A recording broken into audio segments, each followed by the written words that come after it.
This is Sasha. This is Sam. When they first met, it was just small talk about where to find the best coffee, the new high top she just bought, a book of poetry he found at a used bookstore, a new local band she discovered just last weekend, a zombie apocalypse movie he saw last night with some friends from his martial arts class, her homemade screen print t-shirt, and his favorite Chinese restaurant, which made them both hungry. So they got 2 orders of Mandarin chicken with brown rice, and then Sam opened his fortune cookie. Life's journey ends with a new beginning. Whoa, that's deep. But in the real world, life's journey ends with an ending. When you die, you're done. Well, yes, your body no longer works, but your soul continues to exist, don't you think? Your soul? No, I don't believe in ghosts. We're physical creatures, material objects, just a collection of highly organized atoms. When your brain flatlines, that's it. Game over. So you don't believe in life after death? No. I mean, it's a comforting thought, but there's just no scientific evidence for it. I'd rather face the real world than believe in a fairy tale. Yeah, I agree with you, Sam. It's best to face reality, but it may be that life after death is reality. I mean, think about it. If life just ends at death, then everything we do or say comes to nothing. What meaning or purpose can our lives possibly have? Well, I guess my life has whatever meaning I choose to give it. I personally believe in truth, beauty, science, making the world a better place, saving the environment, freedom of speech, and, tolerance. Yes, that's all well and good. But what does all that matter if it ends in nothingness? Who am I? Why am I here? Where am I going? In the name of progress, modern man has tried to answer those questions without reference to God. But the answers that came back were not exhilarating, but dark and terrible. You are the accidental byproduct of nature. There is no reason for your existence. All you face is death. Modern man thought that in killing God, he had freed himself from everything that repressed and stifled him. Instead, he discovered that in killing God, he had unwittingly killed himself. For if God does not exist, man's life is ultimately absurd. If each individual person passes out of existence when he dies, what ultimate significance can be assigned to his life? His life might be important relative to certain other events, but if all of the events are ultimately meaningless, what can be the ultimate significance of influencing any of them? Mankind is thus no more ultimately significant than a swarm of mosquitoes, for their end is all the same. This is the horror of modern man. Because he ends in nothing, he ultimately is nothing. But it gets even more distressing. For if life ends in the grave, it makes no ultimate difference whether you live as Joseph Stalin or as a Mother Teresa. If your destiny is ultimately unrelated to your behavior, then you may as well just live as you please. Moral values are either just expressions of personal taste or else the byproducts of biological evolution and social conditioning. Who's to say whose values are right and whose are wrong? Now think of what that means. It means that it is impossible to condemn war, oppression, or crime as evil. To kill someone or to love someone is morally equivalent. We need to wake up and understand the gravity of the alternatives before us. If God exists, then there is hope for man. But if God does not exist, then all we are left with is despair. That's why atheist Bertrand Russell says we must build our lives on the firm foundation of despair. No thanks. I'd rather live a happy life. You're not alone. Every atheist has to choose between being happy or being consistent. You can tell the whole world you're an atheist, but you can't really live like one.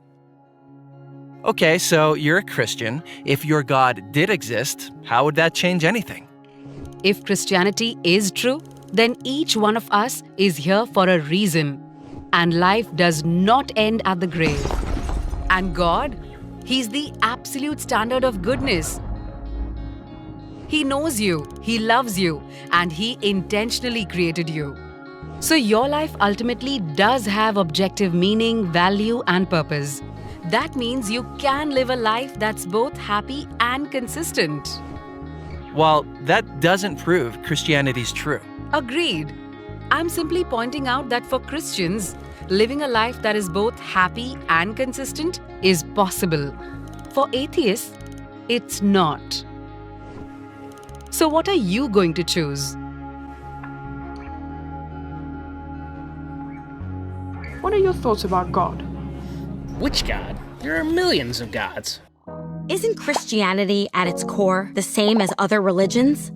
If you could put it in a pot and boil it down, wouldn't the remainder smell, look, and taste the same as Judaism, Islam, Buddhism, Hinduism, and the rest? What is religion?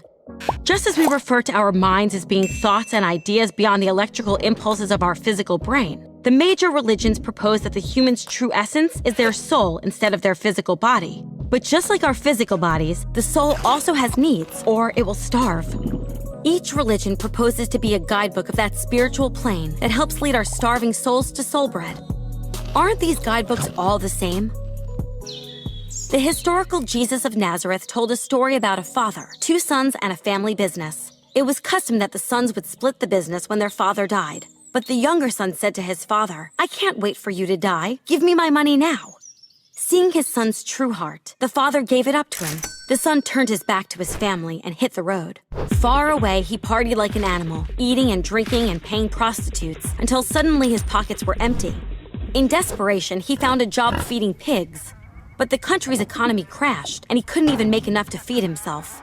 Now broke and starving, he found himself craving the pig's slop, when it suddenly hit him that there was probably food back home. What do you think? Should this father let him back into the house? As long as the son works hard to pay his father back, then he should be able to get a place at the family table again, right? Let's see how Jesus ended this story. The son decided to return, admit his wrong, and ask his father for a minimum wage job. But still a ways from home, his father spotted him and ran out to him and wrapped him in a bear hug. Remorseful, the son began his plea. "Dad, you shouldn't even call me your son anymore." But the father put a fine robe on him and a ring with the family crest. He told his workers, "Get the best meat and prepare a welcome home feast, for this son of mine was dead and has come to life again. He was lost and has been found." Although Jesus told this as a story, he was actually presenting his view of the truth. In the story, the father represents God. So is Jesus seriously teaching that God forgives selfish gluttons before they repaid their wrongs against him and others? Judaism teaches that one can atone for their wrongs by changing their behavior, praying, and doing good deeds. Islam says we can move towards paradise by performing the 5 pillars. Hinduism claims that if we store up enough good karma, we will reunite with Brahman. Buddhism says we can enlighten and discipline ourselves into nirvana by practicing the 8-fold path. But in this story, the father embraced his son and fed him before he did any work. Why? Because in Jesus' view, it's impossible for a person to repay God for their bad deeds.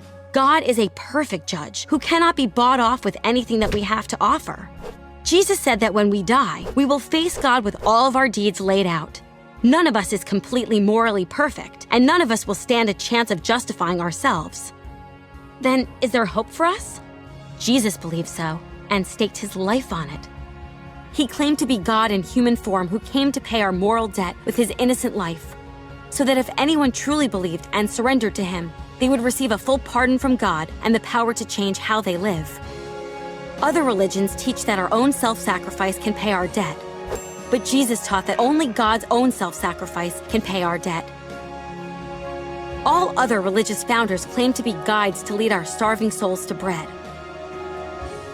Jesus claimed to be the bread our souls starve for.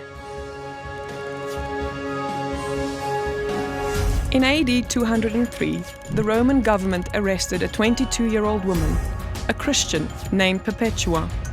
The problem wasn't so much that she worshipped Jesus, Her crime was that she worshipped only Jesus. She refused to worship any other gods. As a result, she was found guilty of treason and sentenced to death. This dangerous idea that Christ alone provides the way to God is called Christian particularism, and it is as scandalous today as it was 2,000 years ago. Religious pluralism, on the other hand, is the view that all the world's religions are equally valid, and Christ is just one of many ways. Some religious pluralists say all the world's religions teach basically the same thing, so they are all true. But this is clearly mistaken. The major religions often contradict each other. For example, compare Islam and Buddhism. Muslims believe there is a personal God who created the world. Man is sinful and will spend eternity in heaven or hell, and salvation is attained by faith and performing good works. But Buddhists deny all of this. They believe that ultimate reality is not a person. The world was not created. Man is not sinful. Man is not an enduring self. And the goal of life is not salvation, it's annihilation. Because these two worldviews contradict each other, they can't both be true. There are a multitude of religions in the world, and these are all mutually contradictory with one another. Although college sophomores often like to say, well, they're all true, I think anyone who has really studied the world's religions understands that these cannot all be true because they make contradictory claims. Just compare Islam and Buddhism, for example. Islam asserts that there is a personal God who is omnipotent, omniscient, and holy, who created the world, that people are responsible to believe in Him and perform good works that will merit salvation, and that after this life there awaits us either everlasting heaven or hell. Buddhism believes none of these things. According to Buddhism, there is no personal God. The world is eternal. Man does not have a soul which is distinct from the body. There is no such thing as heaven or hell or salvation. Sin is illusory. Ultimately, these beliefs have almost nothing in common, so they clearly cannot both be true. They could all be false, but they cannot all be true. So that means that we have to face the difficult task of assessing what evidence and arguments can be offered on behalf of these various world religions. And I would argue that when it comes to Christianity, there are good reasons to believe, first of all, that there is a personal creator and designer of the universe who is the locus of moral values, who is distinct from the world and has made the world. And secondly, that this creator has revealed himself decisively in the person of Jesus of Nazareth and has vindicated the radical personal claims of Jesus to stand in God's place, to inaugurate the kingdom of God in human history by raising Him from the dead. And so on that basis, I think we can say that Christianity makes the best and most plausible claim to be the one true world religion.